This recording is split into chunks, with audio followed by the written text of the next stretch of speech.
Saúde. O Brasil tem um sistema público de saúde que é universal, que é referência, mas que também na prática não funciona como deveria. Você tem as filas, a questão principalmente com os especialistas e com cirurgias.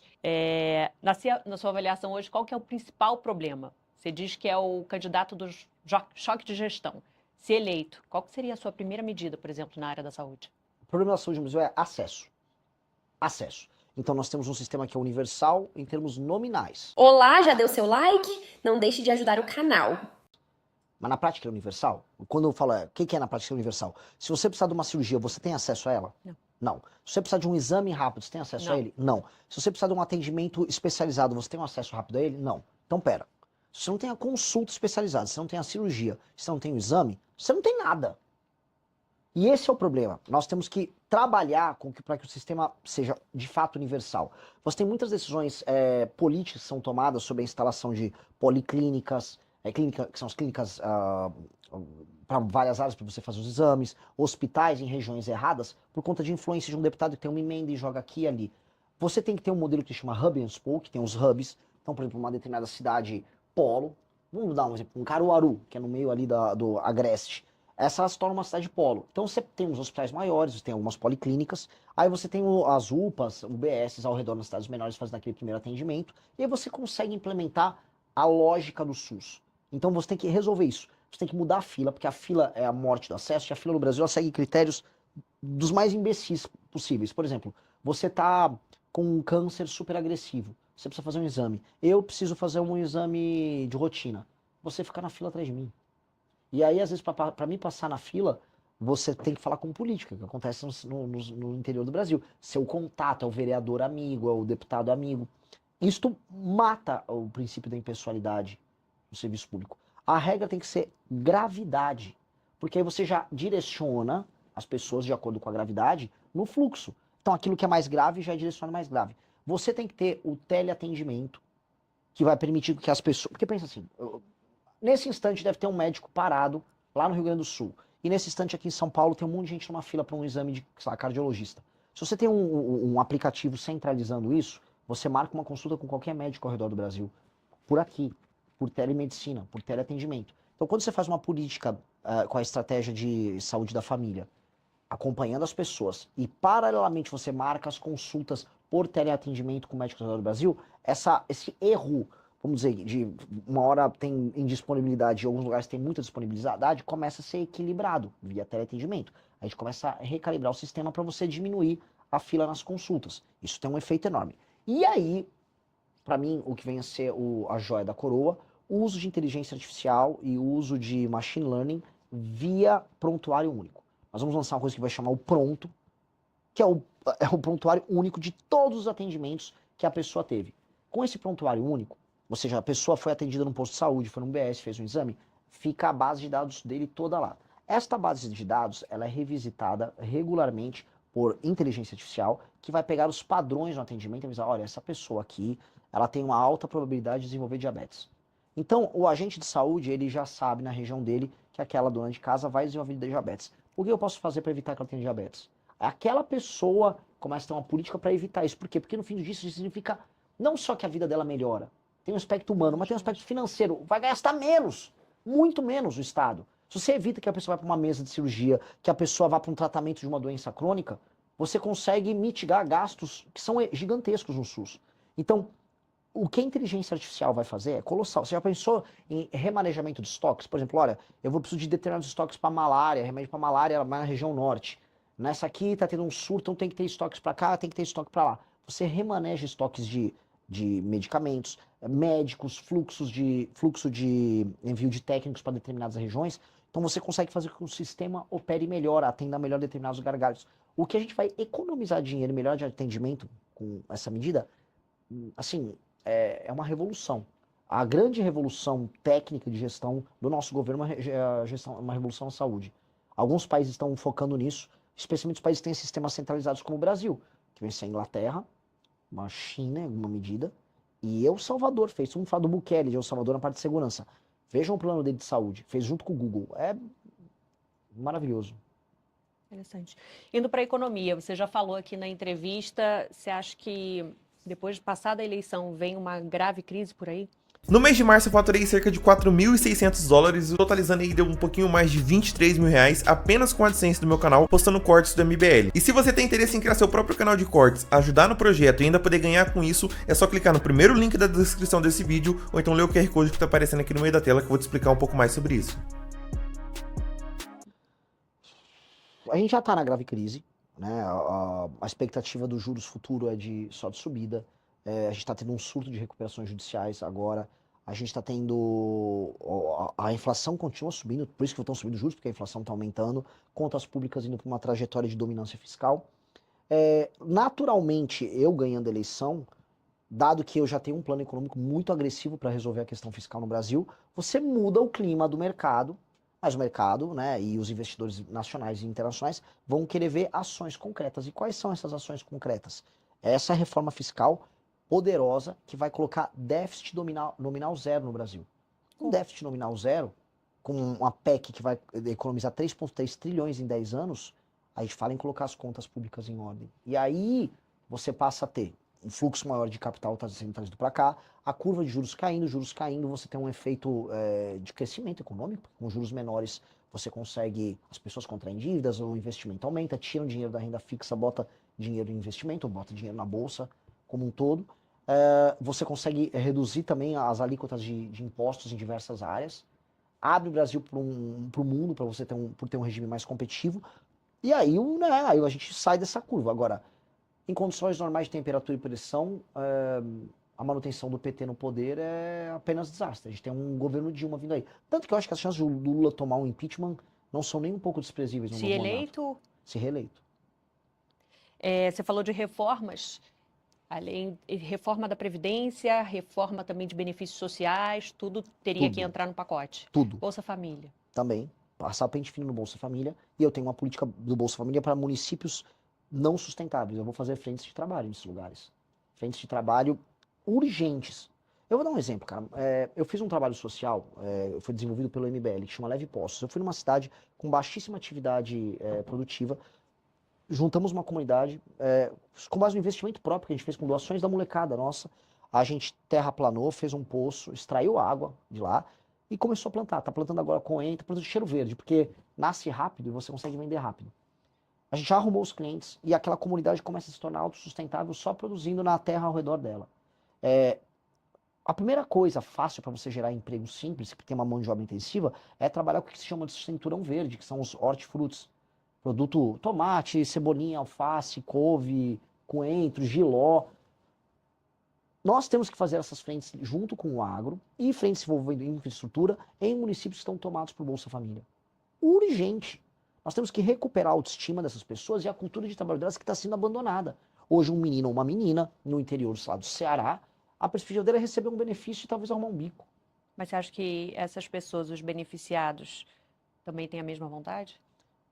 Vão ter. Se não tiver, vou fazer ter. É o seguinte, se você não aceitar trabalhar da frente de trabalho, você não vai receber o seu benefício. Você vai condicionar... Lógico. Porque hoje é algo contrário até, né? Lógico. Se você tiver renda, você não recebe. Assim, onde há emprego e a possibilidade de emprego, porque eu estou falando agora de lugares que não há emprego. Eu estou sendo...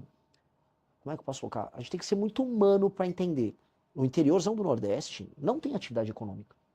Não existe. Você sai de uma cidade para outra no Rio Grande do Norte, não tem caminhão passando. O que quer dizer isso? Não tem atividade econômica, não tem circulação de mercadoria. Você chega numa quarta-feira à tarde, numa cidadezinha de 3 mil habitantes no Rio Grande do Norte, tá um sujeito da minha idade parado numa cadeira, assim, na frente da casa dele, assim, ó, olhando pro vento. Isso não é vida. Então, há o lance, assim, o cara recebeu o Bolsa Família e não quer trabalhar. Muitos casos assim, agro e comércio se ressentem demais. Dito isso, também tem a ausência de atividade econômica. Então, nós temos que começar a apertar essas cidades a terem atividade econômica. O governo, e assim, a infraestrutura e o cinturão verde são dois caminhos muito rápidos para você já inserir essas pessoas no mundo do trabalho. E assim, eu estou te dando uma alternativa. Não quer trabalhar, não vai receber Bolsa Família. Não vai. Agora, tem lugares que não conseguir chegar lá, continua lá com o Bolsa Família e vamos resolver de outra maneira. Então, indo para a questão fiscal, vai ter que passar pente fino em benefícios sociais. O BPC tem um monte de fraude. Um monte de fraude. E o BPC, o valor é muito maior do que o Bolsa Família. E ainda é corrigido de acordo com o salário mínimo. É um monte de fraude. Arrumei uma briga enorme aí, continuaria arrumando a briga. A máfia do laudo falso do autismo. Se eu quisesse pegar um lado falando que eu sou autista, eu conseguia. Eu já sou meio hiperfocado e tal. Hoje você tem laudo falso, eu tô falando. Para conseguir benefício? Lógico. Hoje, com a lei Berenice-Piana, lá de 2012, foi equiparado a outras deficiências o autismo. Então, uma pessoa que é deficiente, por exemplo, pode perder uma perna, perder os movimentos, ela não paga imposto na hora de comprar um carro. Faz sentido, aquela pessoa, né, é todo um esforço que ela tem para ter aquele carro. Aí um autista, nível 1, que consegue um laudo malandro e não paga imposto para comprar. Pô, isso é injusto. Com todo mundo na cadeia. A começar pela pessoa que tem uma deficiência e fica na fila para conseguir o benefício que ela merece, porque uma pessoa, conseguiu um laudo do autismo, aí põe aquele colarzinho, fica se fingindo de deficiente para obter benefício. Não tô falando que todo autista faz isso. Tem pessoas que são autistas que eventualmente precisam do benefício. Agora, tem milhares e milhares de malandros que estão pegando o benefício. Sem estabelecer critérios ou gravidade. Vou passar o pente fino. Assim, se a pessoa ela não está inviabilizada, no sentido que ela precisa de suporte de outras pessoas para poder fazer as suas atividades básicas, ela não vai receber benefício. Não vai. Eu sou meio tímido. Tem uns influenciadores, eu juro pra você, eu dá raiva. Porque tem uns influenciadores, assim, famosos. Tem um menino, o Yuji, um japonesinho. Eu sou autista nível 1. Calma aí, cara. Você é um autor, apresentador de TV, ganha bem pra caramba e não quer pagar imposto? Toma banho, cara, sabe? Vamos parar com essa... Isso é tiração de sarro com as pessoas. Isso é tiração de sarro com autistas que precisam, com mães de autista que, a vida dela é um inferno. Essa pessoa precisa de um benefício que ela não consegue trabalhar para sustentar. Então, a mãe do autista real precisa, o malandro não. Isso dá uma raiva. Porque são, assim, o brasileiro encontra brechas para fazer a malandragem dele. E isso está custando muitos bilhões. Isso é só um pedacinho das fraudes. E os penduricalhos, os super salários, o alto funcionalismo. E as renúncias fiscais de empresas que não precisam. E vamos botar aqui, os reajustes automáticos e a falta de incentivo no serviço público para que as pessoas tenham desempenho. A gente vai reformar tudo isso. Isso você acha que você consegue aprovar? Preciso aprovar. Essa é a primeira coisa que eu preciso aprovar. A reforma fiscal. Isso é a primeira coisa. Assim, aí, cara, se eu ganhei a eleição, eu acumulei capital político. Eu vou gastar meu capital político fazendo isso. Vamos lá, agora outra também medida que você anuncia que deve dar um trabalho para gastar também boa parte do capital político que ainda sobrar, a reforma do Estado. Você falou da questão dos municípios e você tem falado muito sobre a proposta de fundir municípios. O Brasil tem 5.570 municípios. Seria o que? Quase metade, tem menos de 10 mil habitantes, pouco menos da metade. A maior parte dos municípios brasileiros, eles têm um status de ente federativo e não cumpre o básico, que é ser minimamente sustentável do ponto de vista econômico. Eu não vou cometer injustiças. Por exemplo, eu conversei com alguns prefeitos do Rio Grande do Sul e falou, meu município tem 5 mil habitantes, Renan. Mas assim, se a arrecadação ficasse no meu município teria dinheiro para tudo, porque é um município de cooperativas do agro, só que por conta da Lei Candir, que faz com que não haja tributação sobre o exportado, esses municípios ele não têm arrecadação. Agora, a população trabalha. Eu falei, o seu município é um município, ele tem que continuar existindo. Agora, um município sem atividade econômica, o que é diferente, é arrecadação. Por que ele é um município? Por que o Estado do Brasil tem que sustentar um prefeito, 9 vereadores no mínimo, um monte de secretário que não faz P nenhuma, e bancar tudo aquilo para eles fingir que tem uma bandeira e tem uma eleição, que ele compra o voto das pessoas e emprega metade da população na máquina pública? Não. Não. E aí, vão ser de duas maneiras. Eu vou tentar estabelecer o critério e fazer a fusão. Se eu não conseguir, eu vou fazer o que o Japão fez, a Itália está fazendo, que é assim, olha, se você não se adequar, tá, você vai perder o status de município. Então a gente dá um prazo para ele se adequar, aumentar a atividade econômica e se tornar autossustentável. E se você se fundir com o seu município vizinho, ambos os municípios vão receber uma injeção de investimento. Então eu crio sistemas de incentivo para que a fusão ocorra. Porque o que aconteceu dos anos 90 para cá foi que houve um incentivo muito grande, porque era muito fácil abrir município. Então, em geral, grupos políticos menores dentro de uma cidade falavam, cara, é mais fácil eu ganhar eleição na cidade ou eu separar essa área que eu sou dominante? Então, vários vereadores e suas famílias dividiam as cidades e criavam a cidade deles. Eles viraram um próprio senhor feudal ali. A gente tem que reunificar essas cidades. Tem que fazer cair para menos de 3 mil cidades no Brasil. Isso vai ter um efeito administrativo colossal, melhoria nos serviços públicos. Isso vem acompanhado da grande revolução política que vai fazer, se tudo der certo, ser lembrado nos livros de história como o maior presidente que o Brasil já teve, que é a Lei de Responsabilidade Gerencial, que é estabelecer indicadores de desempenho para os municípios e depois para os governos estaduais. E vai funcionar assim. O município, o prefeito já assume com as metas. Olha, aqui o IDEB nas escolas é tanto, o SAEB é tanto, vocês estão abaixo da média aqui, não tem saneamento básico, a mancha de crimes urbana está alta nessa região aqui na cidade, a fila nas UPAs está em tal grau aqui nessa métrica, o PIB da cidade, a atividade econômica é mínima. Você tem que subir isso para isso, Se você sobe, você ganha pontos. Todas as emendas são condicionadas a você entregar essas metas e vai ter um comissário do governo federal acompanhando a implementação dessas metas e acompanhando o pagamento. O dinheiro não está vindo do governo federal? O governo federal que manda, via o Fundo de Participação dos Municípios. Então eu vou ter um controller do governo federal do lado do prefeito. Se ele não estiver gastando direito, a gente interfere na gestão pública daquele município. Se o prefeito não entregar o básico dos indicadores, ele perde direitos políticos e não concorre por 8 anos. Agora, e se ele entregar? Se ele entregar, o fundo partidário deixa de ser determinado pelo número de deputados eleitos e passa a ser determinado pelo número de pontos que o prefeito ganha atingindo as metas. Portanto, a função política do prefeito é entregar coisas boas para as pessoas, indicadores bons de desempenho, a começar por atividade econômica, que emancipa aquele município do ponto de vista econômico. Aí não vai ser popularidade, porque o prefeito ele vive de comprar a voz das pessoas e de fazer um show do Wesley Safadão ou dessas outras porcarias que as pessoas gostam pra ganhar voto da população. É isso que os caras fazem. O circuito de shows que tem nos municípios pequenos. Agora no Nordeste começou o São João. E o prefeito sabe que ele só ganha voto fazendo São João. Agora a deputaiada toda vai encontrar os prefeitos para ficar dançando forró com dinheiro que não tem, com o país quebrado. Eu acho isso uma vagabundagem. Então, quer fazer seu show do Wesley Safadão? Bate as metas.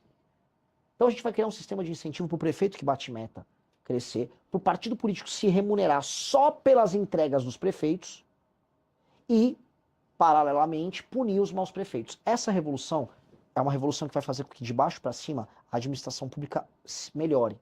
Melhorando de baixo para cima, melhora a qualidade da representação em Brasília. Melhorando a representação em Brasília, melhora o debate público. Melhora o debate público, melhora o país. Agora, a implementação disso é difícil. A questão da fundição dos municípios... A fusão é mais difícil. A fusão, você já teve a proposta anterior com o presidente Bolsonaro em 2019, a PEC do Pacto Federativo? Ele nunca andou. E ele tinha uma das maiores bases, se não a maior base ali na Câmara. Não conseguiu avançar. Nunca andou, nunca quis, nunca teve vontade. O irrita no Bolsonaro é que, assim, ele ganha uma eleição e ele não sabe o que fazer. Ele entrou, como, sabe, se me dá eu adoro Fórmula 1. Mas me dá agora, sei lá, uma McLaren pra eu sentar. Eu não vou saber o que eu vou fazer. É o Bolsonaro quando entrou no poder. Ele chegou lá, ok, o que eu faço? Não sabia. O Paulo Guedes também não sabia. Quando o Paulo Guedes propôs uma reforma tributária, ele pegou com a Receita Federal. Essa reforma dos municípios foi uma das poucas coisas originais que veio do Paulo Guedes. Legal, bacana. Agora eles não andaram. Porque para você viabilizar, você tem que procurar o caminho A, B, C e D. Tem vários caminhos para a gente fazer a fusão dos municípios, mas a fusão é só uma parte. A lei de responsabilidade gerencial eu posso fazer por projeto de lei, mas nem PEC. E aí é fácil de passar.